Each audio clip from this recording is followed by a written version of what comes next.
नमस्कार, मैं हूं आपके साथ शुभांगी सिंह मिश्रा और आज का हमारा मुद्दा है लखमा चेहरा तो कौन मोहरा। दरअसल छत्तीसगढ़ के सबसे बड़े शराब घोटाले में एक नया ट्विस्ट सामने आया है। केदार कश्यप ने आरोप लगाए कि कवासी लखमा सिर्फ मोहरा है, असली खिलाड़ी तो कोई और है। इस केस में कई बड़े नेता बेनकाब हो गए। आखिर कौन है वो बड़े नेता और कवासी चेहरा है तो असली खिलाड़ी कौन है? आज इसी पर करेंगे चर्चा। पहले देखिए ये स्पेशल रिपोर्ट। पहले कहा कि इसमें कवासी लखमा तो चेहरा है, पीछे से चेहरा है, मोहरा है, पीछे से तो उनके पीछे कोई और चाल चल रहा था। छत्तीसगढ़ सरकार में मंत्री केदार कश्यप ने ये आरोप कवासी लखमा के खिलाफ पेश चार्जशीट के खुलासे के बाद लगाए हैं। राज्य के सबसे बड़े शराब घोटाले में कई बड़े खुलासे हुए हैं। शराब घोटाले में चार्जशीट से बड़ा खुलासा, कुक, ड्राइवर, पीए, ओएसडी ने कबूला गुनाह। हर महीने 2 करोड़ मिलता था कमीशन। रिश्वत के पैसों से संपत्ति खरीदने का आरोप, रिश्तेदारों के नाम पर खरीदी संपत्ति। कवासी ने 2 करोड़ 24 लाख का बनवाया मकान, बेटे के लिए 1 करोड़ 40 लाख का मकान बनवाया।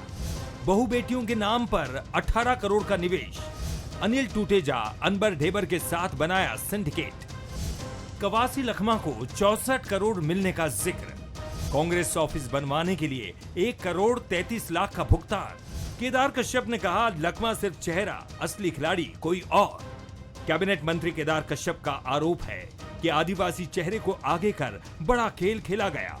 पूरी जांच में कई और बड़े नाम बेनकाब होंगे, जिसे लेकर कांग्रेस ने भी पलटवार किया।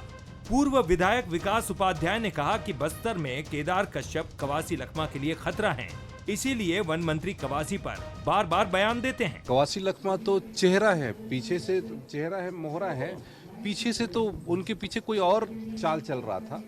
तो उस चाल चलने वाले कांग्रेस पार्टी को भी एक पर आत्मजा करना चाहिए। अब ये तो बाद में जब पूरी जांच होगी तो उसमें खुलासा भी होगा। बार बार जब शराब घोटाले का नाम आता है, कवासी लखमा जी का नाम आता है, केदार कश्यप जी बार बार इस बात को कहते हैं कि इसमें बड़े षड्यंत्र हैं, बड़े नाम आने हैं। क्या भारतीय जनता पार्टी की ये प्लानिंग, सोची समझी साजिश तो नहीं है? कवासी लखमा जी को फंसा दिया।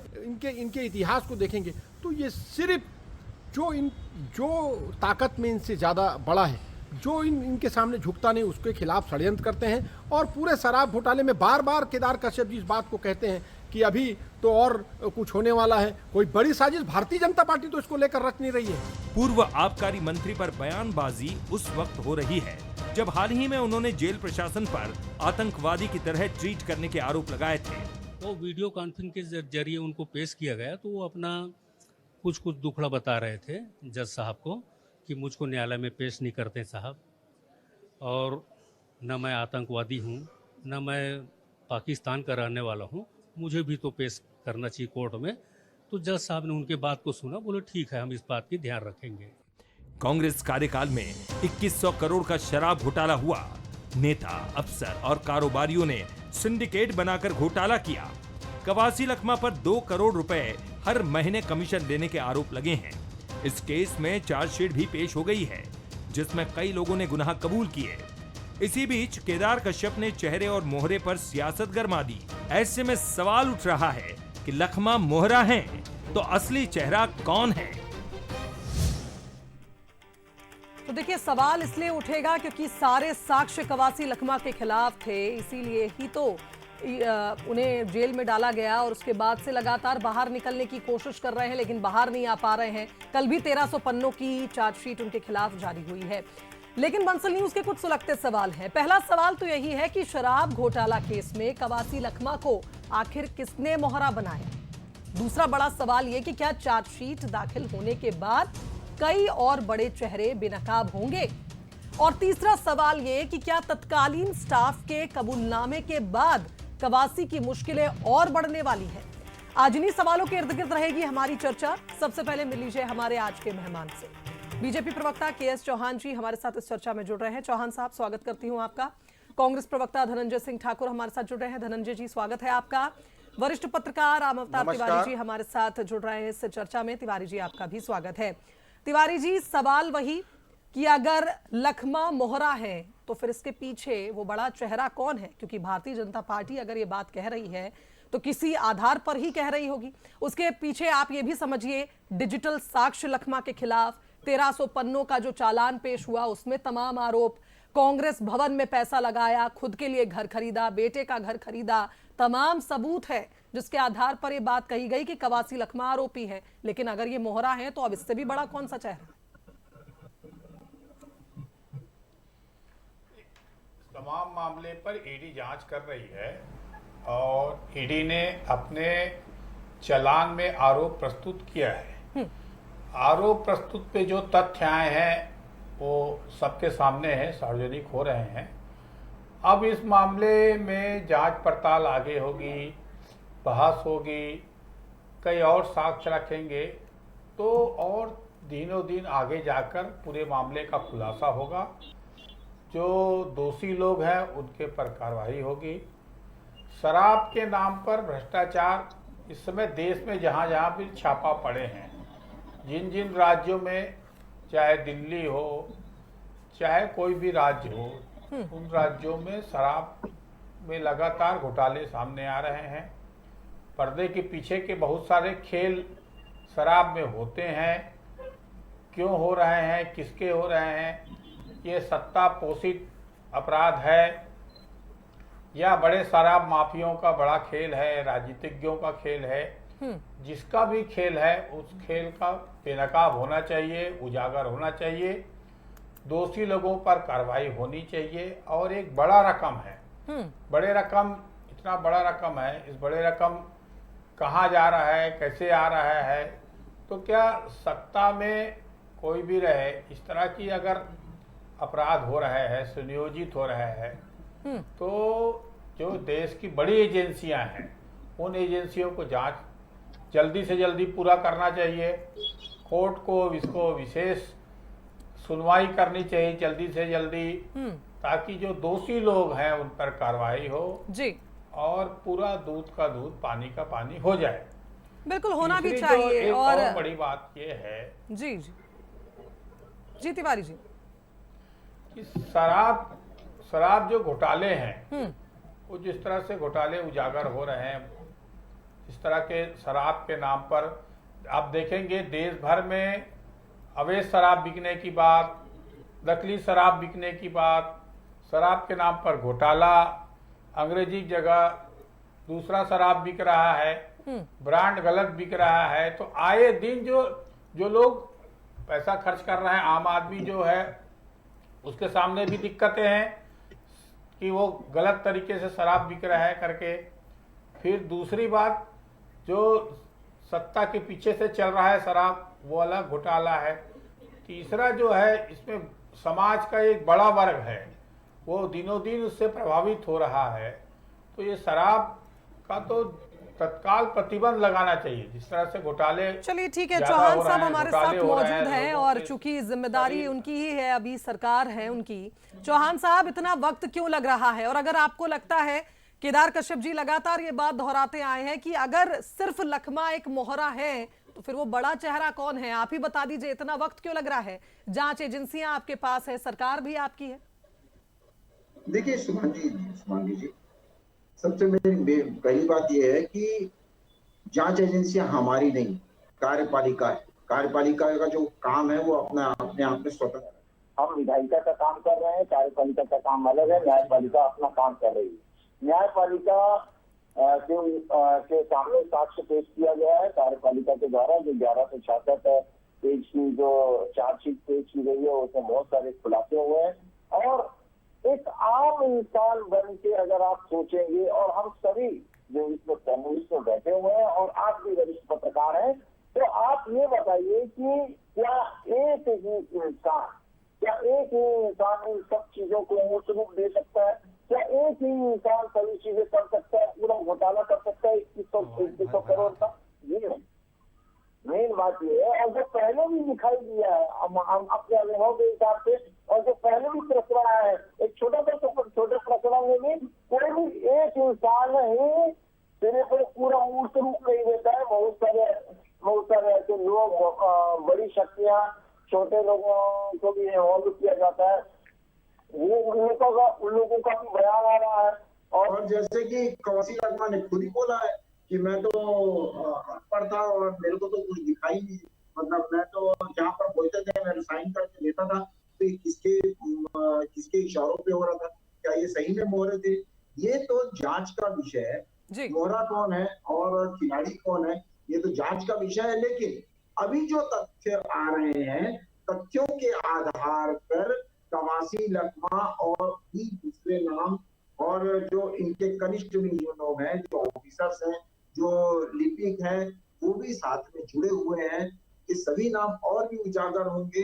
तो ये जो कवासी लखमा के लिए जो बयान दिया गया है में, तो वो कहीं ना कहीं मूर्त रूपी है और वो एक सामान्य धारणा है, एक सामान्य धारणा है कि कोई भी एक आदमी इन सब चीजों को नहीं कर सकता है, उनके साथ बहुत सारे। लेकिन चौहान साहब एक आरोप भी लगातार लगा रहे हैं कांग्रेस की ओर से। भूपेश बघेल मिलने गए थे जेल में कवासी लखमा से, तो आरोप लगा रहे थे कि उनके साथ सौतेला व्यवहार हो रहा है।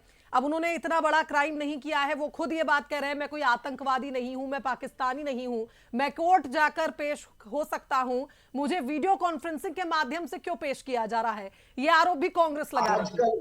हाँ, मैं शुभांगी जी बता दूं आपको कि आजकल एक छोटे से छोटे अपराधी की भी वीडियो कॉन्फ्रेंसिंग के द्वारा ये जो अगर वो जाने की जरूरत नहीं है तो उनके द्वारा वो हो जाती है। और ये कवासी लखमा जी की सेफ्टी के लिए भी है, क्योंकि कवासी लखमा जी पूर्व मुख्यमंत्री रह चुके हैं, बहुत सारी भीड़ भी आ जाती है, तो जो अनकन्वीनियंस के बचने के लिए भी ये हो सकता है कि पुलिस प्रशासन ऐसा ना कर रही है।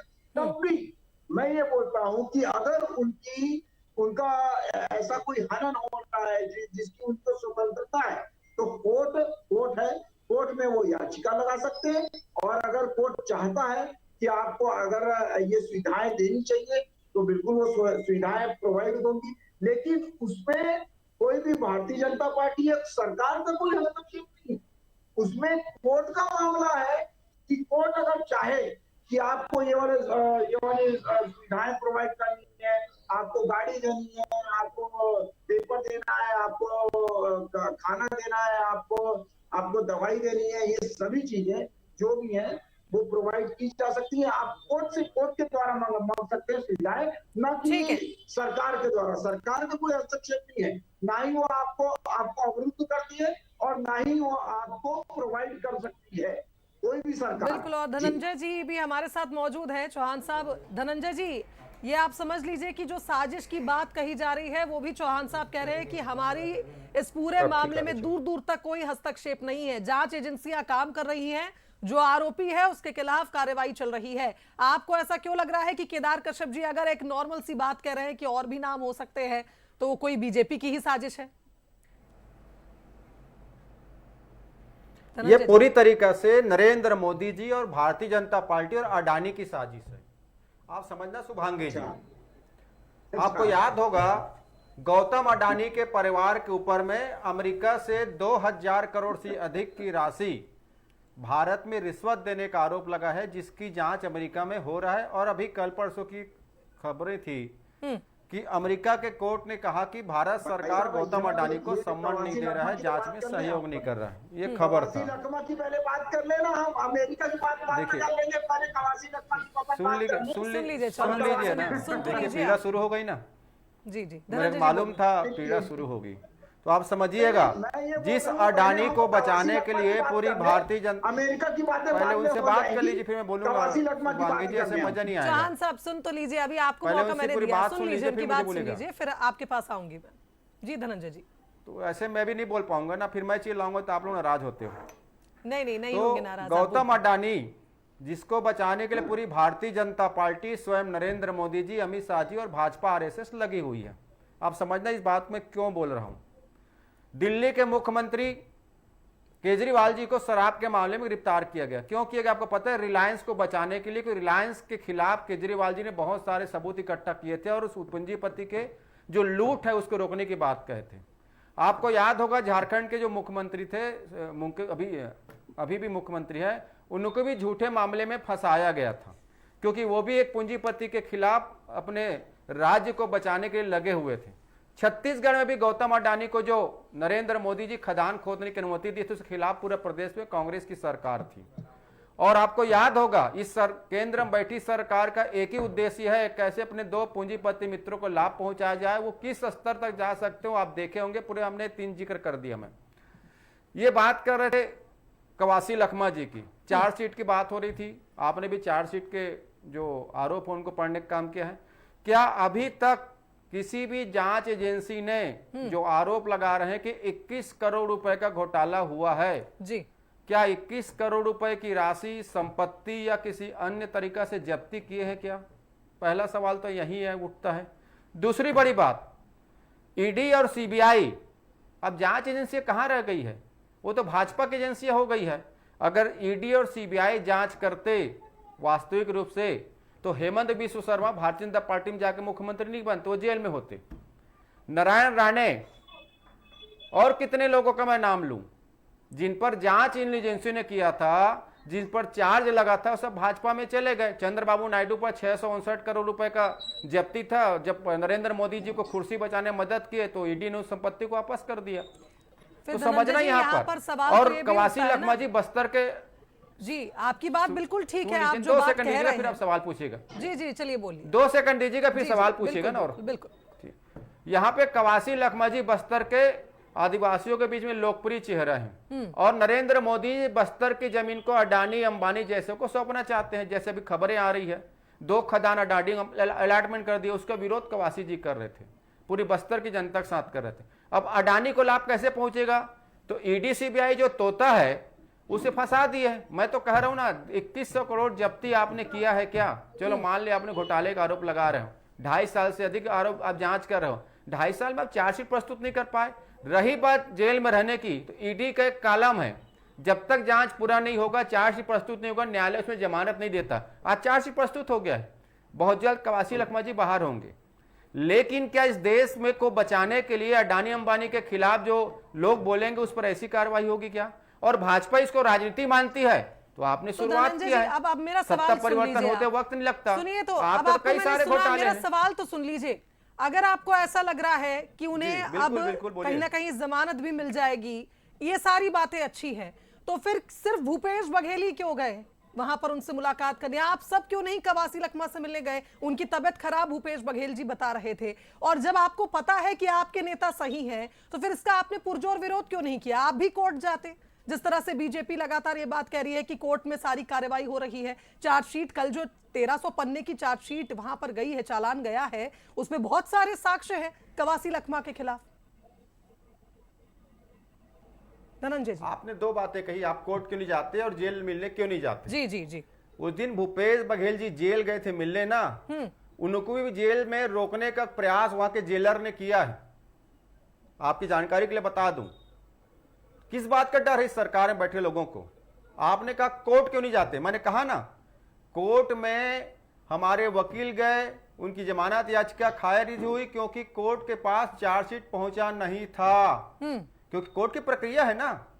और ईडी का जो कालम मैंने आपको समझाया, जो नरेंद्र मोदी की सरकार में बदला गया कि जब तक मामले की चार्जशीट प्रस्तुत नहीं जाएगी तब तक जेल में रहना पड़ेगा। आपके ऊपर भी ईडी कार्रवाई करेगी, मेरे ऊपर करी, हमको भी वो चीज फॉलो करना पड़ेगा। अब चार्जशीट प्रस्तुत हुआ है, अब जाएंगे कोर्ट में, जमानत उनको मिल जाएगा। लेकिन क्या नरेंद्र मोदी जी का एक ही मकसद है, अडानी अंबानी के खिलाफ बोलने वालों को इस प्रकार के फंसाना, झूठे मामले करना? अभी तो 250 करोड़ 250 पेटी शराब डुप्लीकेट पर भी बहुत हैरानी हो रही है कि एक पूर्व मुख्यमंत्री प्रदेश का अगर वो जेल में मिलने जा रहा था कवासी लखमा से, तो उन्हें मिलने नहीं दिया गया, और उसके बावजूद भूपेश बघेल जी ने कुछ नहीं किया इस पर।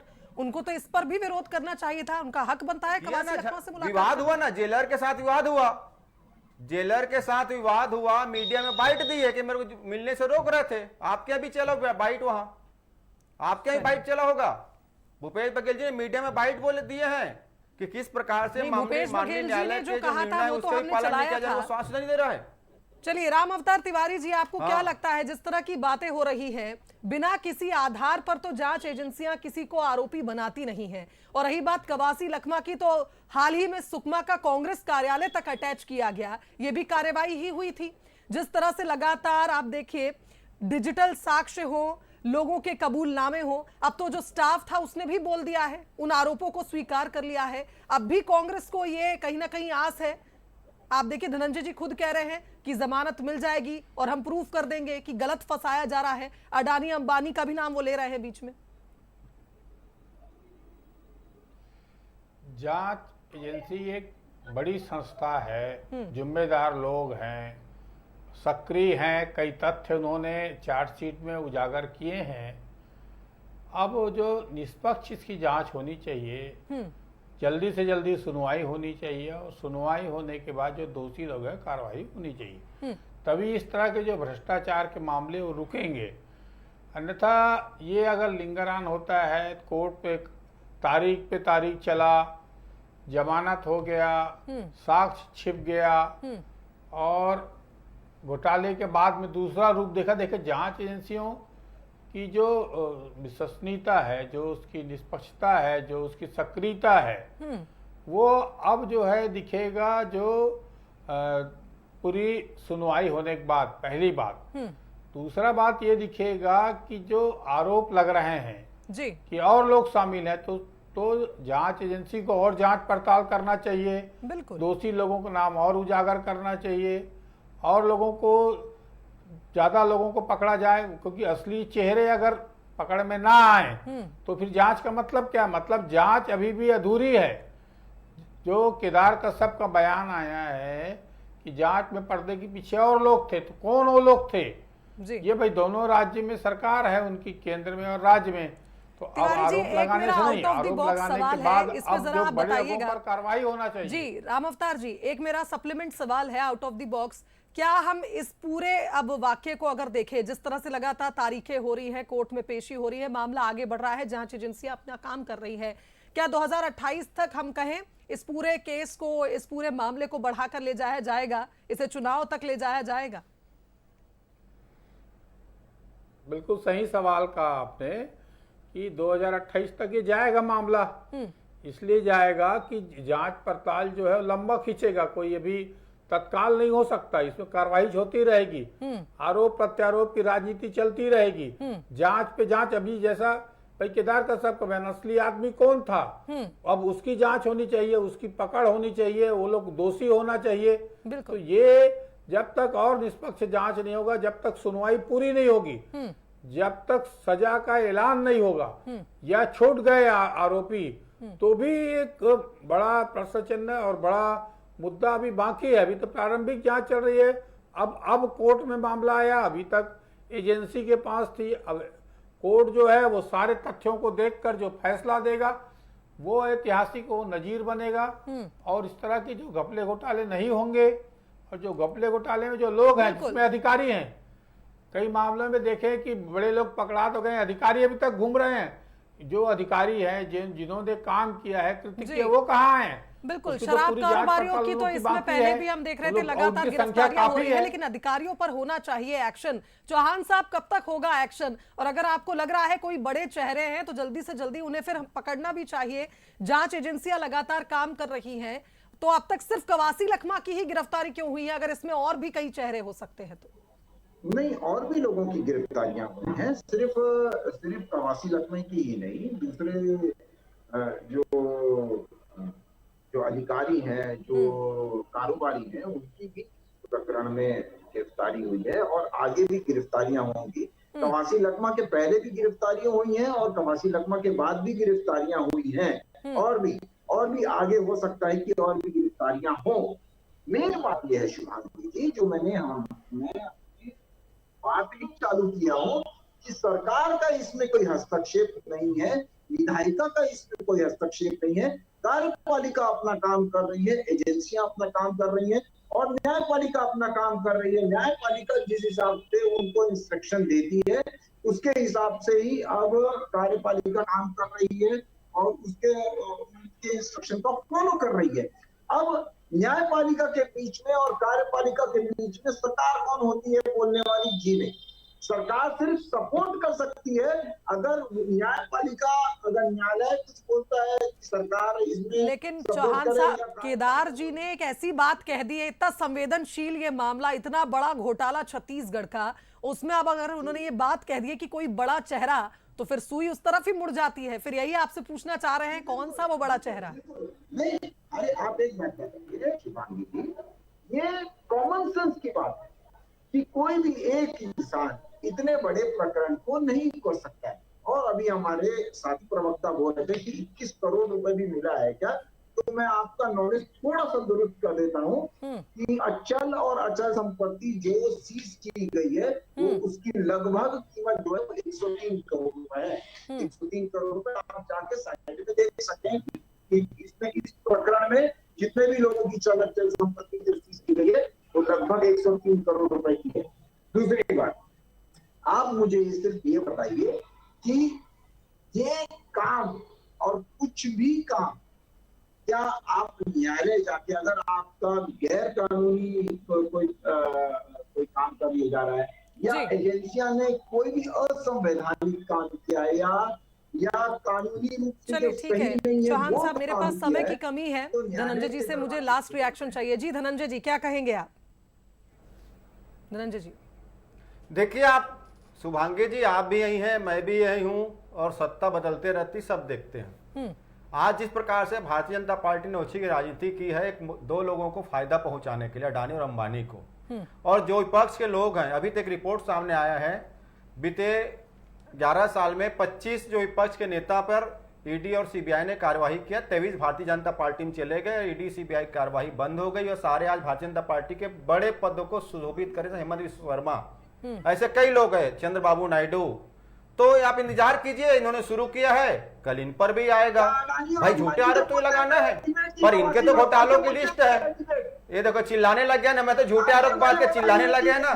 चोरों की बारात निकलेगी आने वाले दिनों में, चोरों की बारात निकलेगी, और अभी तो यहाँ आबकारी में घोटाला हो रहा है। चलिए ठीक है, मेरे पास समय की कमी है। आप सभी मेहमानों का बहुत धन्यवाद हमारे साथ इस चर्चा में जुड़ने के लिए, और अब देखना होगा कि कितने जल्द वो दिन आता है जब इस घोटाले में और भी खुलासे होंगे, क्योंकि आप देखिए चार्जशीट दाखिल हो गई है। बहुत शुक्रिया आप तीनों मेहमानों का, और इसी के साथ आज का मुद्दा में फिलहाल इतना ही। हमें दीजिए इजाजत, नमस्कार।